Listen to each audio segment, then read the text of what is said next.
Without a gun, I'd be no match for Frankie's men. I'd have to play hide and seek with them.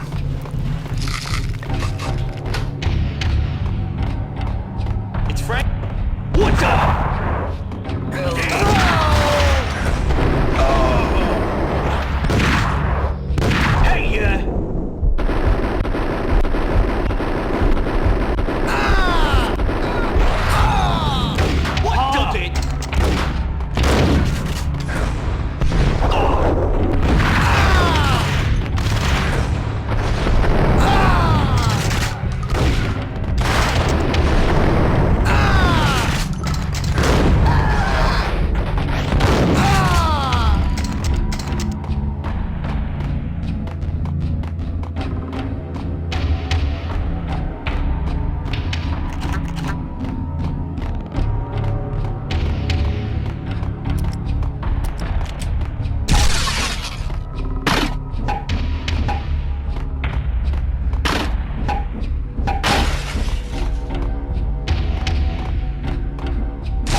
Another newspaper caption for a murder scene.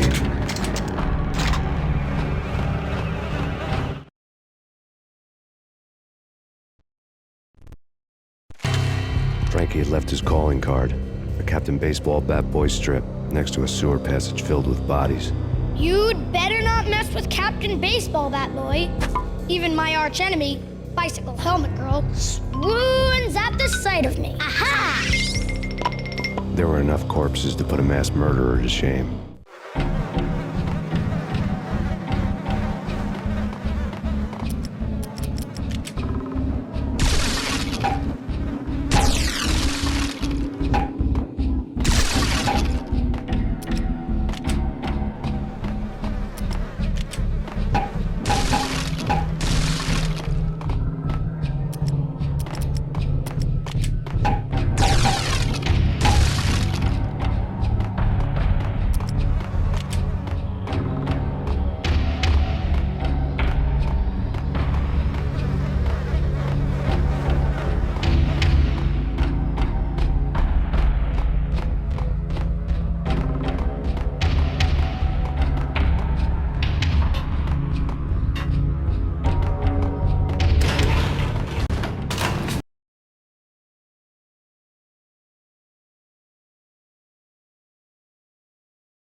We're fast going from bad to worse.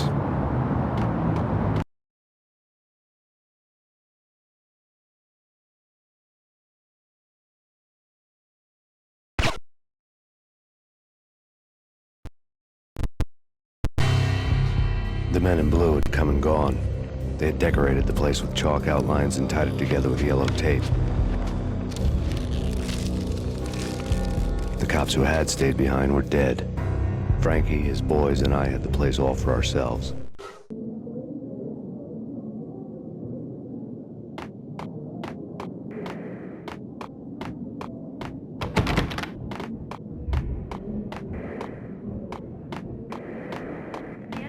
Just forget about it. Just forget about it. Hey, just forget about it.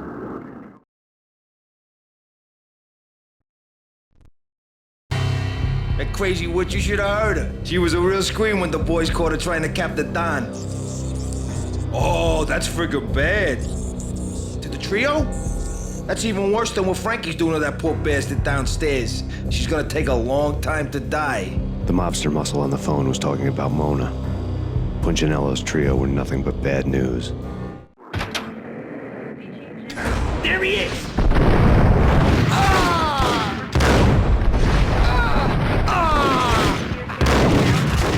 More evidence that Punchinello didn't like it much.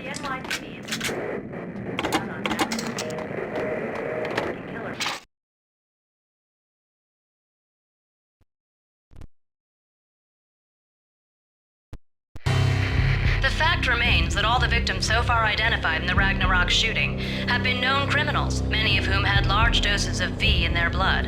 Reliable sources say that Max Payne was also among those killed, although no body has been recovered at this time. Reliable sources. That meant somebody thought the Mafia had me, didn't want the cops snooping around anymore. The body would be delivered to them barely recognizable. Case closed. Don Punchinello had the power to be that reliable source, which was no news. But his news was old news. Framing me hadn't been enough. Don Punchinello had put a hit on me. He wanted me dead, and it had been important enough for him to give written instructions to Frankie about it. Max Payne should die like a dog for the trouble he's caused. Frankie, I know I can trust you to give this matter the dedication it needs.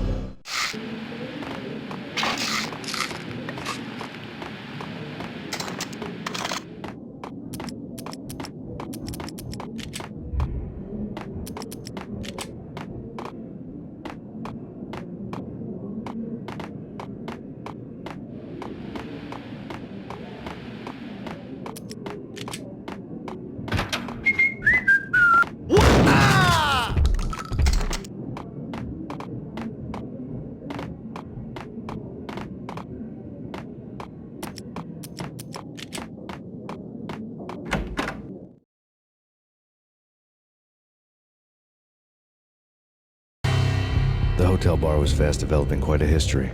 True to his words, Frankie was there, having a beer. Jesus Christ. How the hell did you get loose? Got bored waiting. Thought, what the hell, we could just as well finish this here. Fine by me. This works out just as well.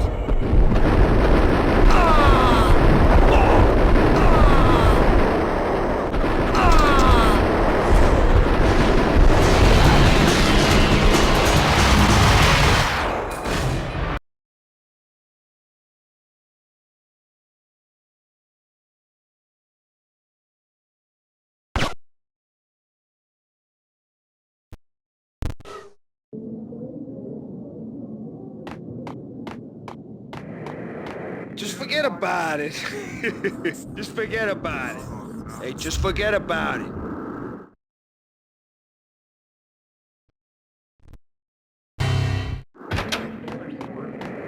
It's Payne!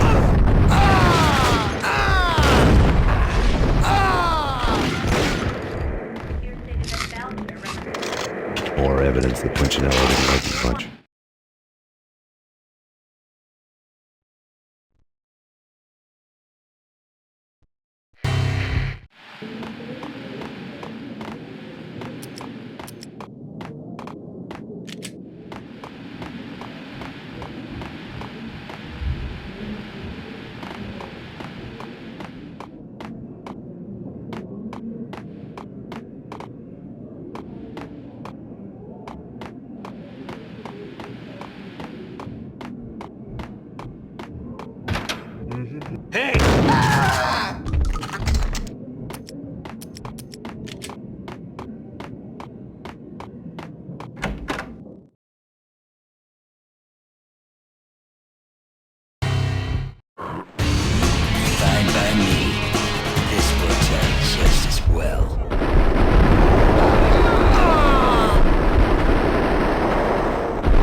You think you've been a lovely iron. Had enough? I don't play with girls anyway. Unfair!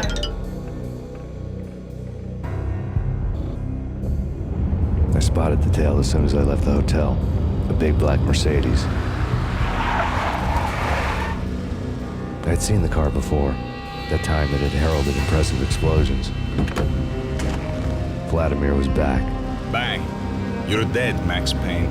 I might have laughed if I remembered how. What's this supposed to be? Cops and robbers?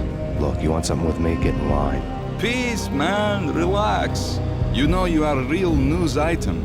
Armed and dangerous. I am going to make you an offer you can't refuse. I've always wanted to say that. It's a bum rap. I've been framed. That's a moot point. Whatever you did or did not do, I'm sure you had good reason for doing it. Want to hear me out? I'm listening.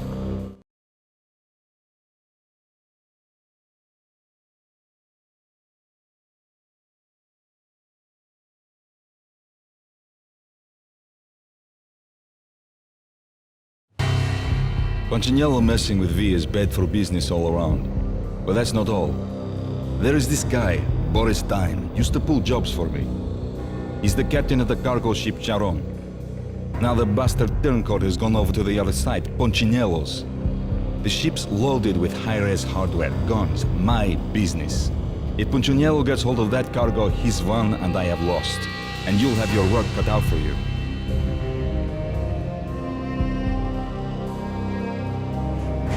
If you want to get to Punchinello, you will need heavy-duty persuaders. I am just the man to get them for you. Change the ship back under my flag, maybe pop 2 in the traitor Dime's head while you're at it. You'll get enough guns to start the apocalypse. You in or out? Let's get this show on the road. Vladimir was one of those old-time bad guys with honor and morals, which made him almost one of the good guys. None of us was a saint. The Brooklyn riverfront was a maze of rusty containers, sharp-boned cranes looming up from the snowstorm. On a night like this, you couldn't help but think of the dark army of dead men sleeping with the fishes, cement shoes in line.